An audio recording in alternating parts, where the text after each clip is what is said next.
मध्य प्रदेश के जबलपुर में अंधे कत्ल की गुत्थी सुलझ गई है। भतीजे ने ही चाचा को मौत के घाट उतारा था। हत्या के बाद लाश को खेत में फेंक दी थी।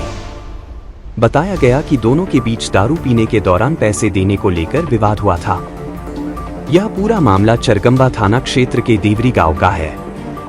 जानकारी के मुताबिक 30 अक्टूबर को मनोज आदिवासी मजदूरी करने के लिए घर से निकला था।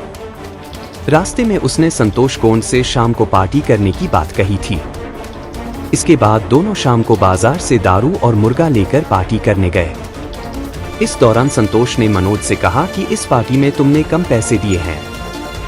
इस बात को लेकर दोनों में विवाद शुरू हो गया। देखते ही देखते संतोष ने अपने चाचा मनोज के सिर पर पटिया से वार कर दिया, जिससे उसकी मौके पर ही मौत हो गई। संतोष ने हत्या के बाद मृतक का मोबाइल गायब कर दिया था और शव को खेत में फेंक दिया था। दूसरे दिन यानी 31 अक्टूबर को मनोज का शव लहूलुहान हालत में गांव के पास ही खेत में मिला। घटना की सूचना पर पुलिस मौके पर पहुंची और मर्ग कायम कर जांच शुरू की। इस दौरान संतोष गोंड को हिरासत में लेकर कड़ाई पूछताछ की गई, जिसमें संतोष भतीजा ने अपने चाचा मनोज की हत्या करने की बात को स्वीकार किया। फिलहाल पुलिस ने उसे गिरफ्तार कर लिया है। आगे की कार्रवाई की जा रही है।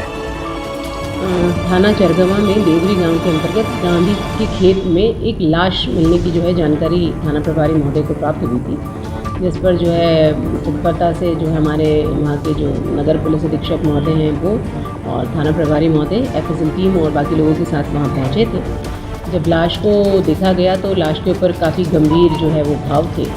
प्रथम दृष्टया देखने से ही वो केस लग रहा था कि ये वो मर्डर केस है।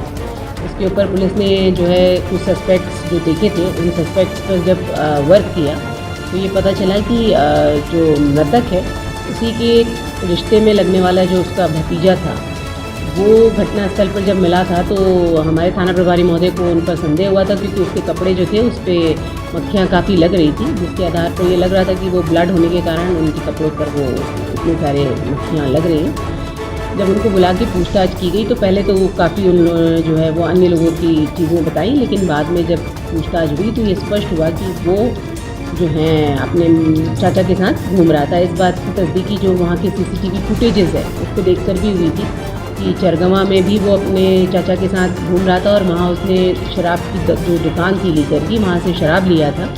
उसके बाद एक अंडे की शॉप पर जाकर उन लोगों ने चिकन बनवाया था, वो खाया था और दोनों वो थाने के सामने से निकलकर गांधी की खेत की तरफ अपने गांव की तरफ जा रहे थे। जहाँ रास्ते में उन लोगों ने जब दारू पिया तो उनका इस बात को लेकर विवाद हुआ कि पैसे मैंने ज़्यादा और आपने कम दिए हैं। तो पहले वो मृतक ने उसको एक मारा था, उसके बाद उसने पलट कर उनको मारा तो उसको जिस चीज़ से मारा था उस पर कीलें लगे होने के कारण काफ़ी गंभीर चोटें आई थी और उसकी वहाँ डेथ हो गई थी। उसके बाद वो उन्हें छोड़कर वहाँ से भागा था और जब पुलिस ने पूछताछ की तो न केवल उसने जिस चीज़ से मारा है वो जब्त कराया है, उसके साथ में वो मृतक है उसका मोबाइल भी वहाँ से गायब था, जो पुलिस ने वजह सबूत जब्त किया है और राउंड अप करके इसमें इन्वेस्टिगेशन किया जा रहा है।